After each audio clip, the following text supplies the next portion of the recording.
নমস্কার বন্ধুরা, আজকে আমরা যাচ্ছি আশেশ্বর মহাদেব, যেটা হচ্ছে নন্দগাঁওতে পড়ে।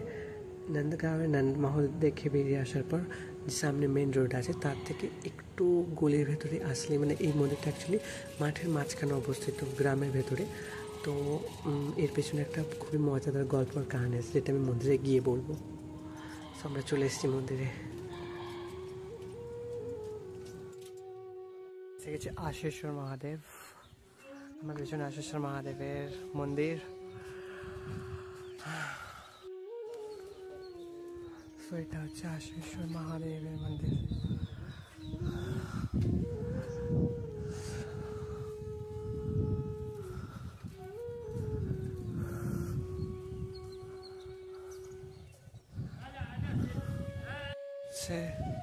এই যে আমার পেছনে দেখতেই পাচ্ছ কৃষ্ণের সব সখারা। তো ঘটনাটা হচ্ছে এরকম যে মহাদেব হচ্ছেন রাম বা কৃষ্ণের পরম ভক্ত যাকে বলে, বা শ্রীরামও যেমন মহাদেবের ভক্ত। তো উনি ওনার প্রত্যেকটা লীলা আর অবতারে দর্শন করেন। তো যখন উনি কৃষ্ণের রূপে আবির্ভূত হয়েছিলেন পৃথিবীতে, তখন মহাদেব ওনাকে দেখতে এসেছিলেন। তো মহাদেব এসেছিলেন মহাদেবের রূপে। তো মহাদেবের রূপ কেমন, জটা ধারণ করে, ঠিক আছে, গলায় সাপ, মাথায় জটা, ছাই, ভস্য মেখে এসেছিলেন নন্দমহলে, যেখানে আমরা গেছিলাম। সেখানে এসেছিলেন শ্রীকৃষ্ণের সাথে দেখা করতে। আর যশোদা মা দেখেই ভয় পেয়ে গেছে, বলছে না না না, এমন কারোর সাথে আমার শ্রীকৃষ্ণের দর্শন করাবো না, কারণ শ্রীকৃষ্ণ বাচ্চা ভয় পেয়ে যাবে। আর তার আগে পুতনা অলরেডি শ্রীকৃষ্ণকে মারার চেষ্টা করেছিল। তো তার জন্য কি হয়েছে, যশোদা মা কারোর সাথে দেখা করতে দিত না শ্রীকৃষ্ণ। কারণ কে কোন রূপে, কারণ যখন পুতনা এসেছিল তখন ও একটা দেবী রূপে এসেছিলো, কি সুন্দর সুন্দর রূপে এসেছিল এমন। তো ওরা ভেবেছিলেন যে এটা কোনো স্বর্গের দেবী আশীর্বাদ করতে এসেছেন। তারপরে দেখা গেছে যে না, ওটা স্বর্গের কোনো দেবী না, ওটা ছিল পুতনা। তো সেই ভয়ে যশোদা মাইয়া কী করে, ভোলেনাথের সাথে দেখা করতে দেয়নি। তো দেখা করতে দেয়নি তো বলেছে কারোর সাথে ভোলেনাথের সাথে দেখা করতে দেবো না। অ্যাকচুয়ালি আমার আশেপাশে এত বাদর, আমি ভয় খাচ্ছি, ফোনটা নিয়ে নেয়, দেখা করতে দেবো না, ঠিক আছে। তো আর ভোলেনাথও যে চেপে গেছে কি আমি দেখা করেই যাব।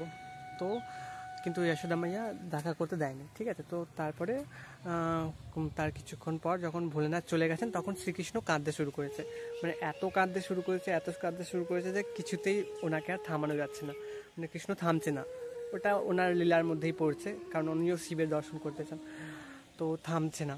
তো সমস্ত কিছু করে দেখে নেওয়া হয়ে গেছে। তখন যশোদা মাইয়া বলছে যে ওই যে বাবাটা এসেছিলো ওই কিছু করেছে, ওর জন্যই হয়তো আমার ছেলে কাঁদছে, ওকে ডেকে আনো, ওকে যেখান থেকে পারো ডেকে আনো। এবার যেহেতু নন্দমহলে ঢুকতে দেয়নি ভোলেনাথকে, তো ভোলেনাথ কী করেছিলেন, নন্দগ্রাম থেকে এটা বেশি দূরে নয়, এখানে এসেই উনি ধ্যানে বসে গেছিলেন, ঠিক আছে, এখানে ধ্যান করছিলেন। তো দর্শন পাননি, এখানে এসেই ভোলেনাথ বসে গেছিলেন কি আমি দেখা করে যাবো, এখানে বসেছিলেন, বসে ধ্যান করছিলেন।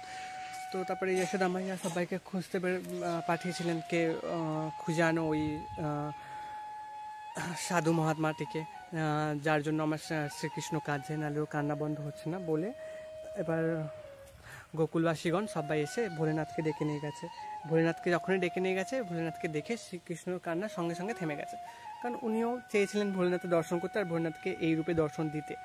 তো যখনই ওনার কান্না থেমে গেল, যখনই শ্রীকৃষ্ণ কান্না বন্ধ করে দিল, তখন যশোদা মাইয়া মহাদেবকে বললেন কে তোমার কৃপায় আমার বাচ্চার কান্না বন্ধ হয়ে গেছে, তো তুমি এই গ্রাম ছেড়ে কোথাও যাবে না, ঠিক আছে, কোথাও যাবে না মানে এই গ্রাম ছেড়ে কোথাও যাবে না, এখানেই থাকবে, এখানে আশেপাশে তুমি কোনো জায়গা দেখে এখানেই থাকো।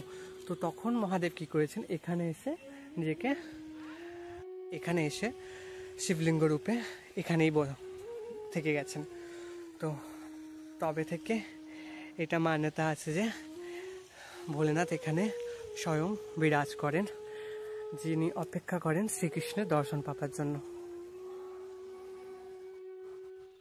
সম্পূর্ণ মন্দিরটা, এটা কুণ্ড, এটা মন্দির আশেশ্বর মন্দির, যেখানে ভোলেনাথ নিজে স্বয়ং থেকে গেছেন শ্রীকৃষ্ণের দর্শন পাবার জন্য। আর এটা হচ্ছে নন্দগাঁওয়ের একটা অংশ।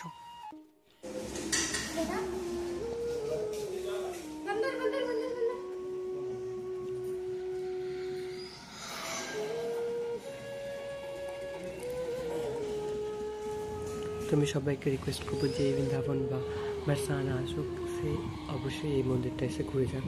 এই মন্দিরটা তো ভিড়ও হয় না, মাঠের মাঝখানে, খুব অল্প লোক জানে এই মন্দিরটা সম্পর্কে আর এই মন্দিরের ইতিহাস সম্পর্কে। সো আই হোপ এই ভিডিওটা তোমাদের সবাইকে ভালো লাগবে। রাধে রাধে।